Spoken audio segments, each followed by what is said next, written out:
Hey guys, with the AI assembly feature on MindPal, you are now able to connect different AI agents into a complete automation workflow to perform a big task.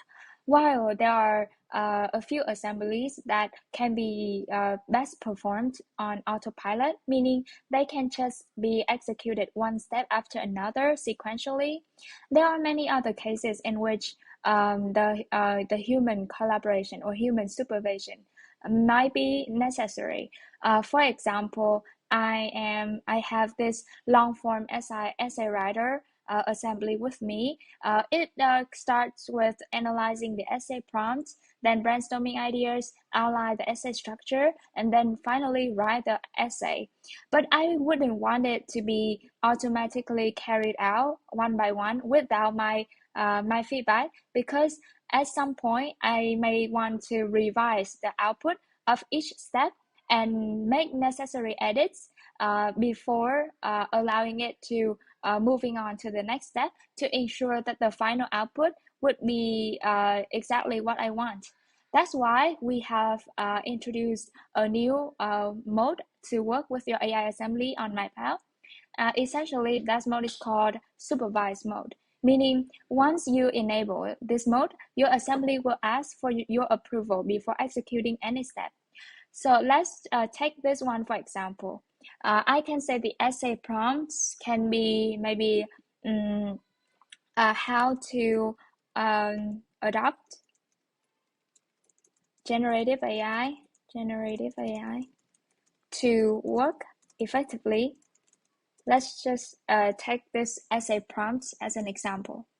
And now here's the assembly run. As you can see, this assembly run isn't executed automatically. It is asking me that the step one, analyzing the essay prompt, is ready to run. So whether I want to approve this. I want to approve this, so let's click here. And it will start with the first step. So this is its analysis on the essay prompt, how to adopt generative AI to work effectively. Now, okay.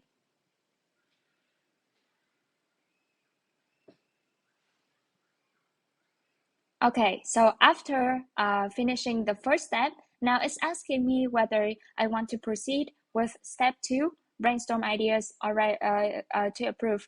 In many cases, I may want to regenerate this output or edit this output before moving on. In this case, I think I'm okay with this output. So let's just continue with the next step by clicking approve here. So I think you get the idea. Now with the supervise mode on MindPal, you can you can supervise the process of executing an assembly on MindPal, and this would give you the more control over your assembly and ensure that the output you receive will be as high quality as possible. So please go to brain.mindpal space and try creating an assembly run with a supervised mode to try it out.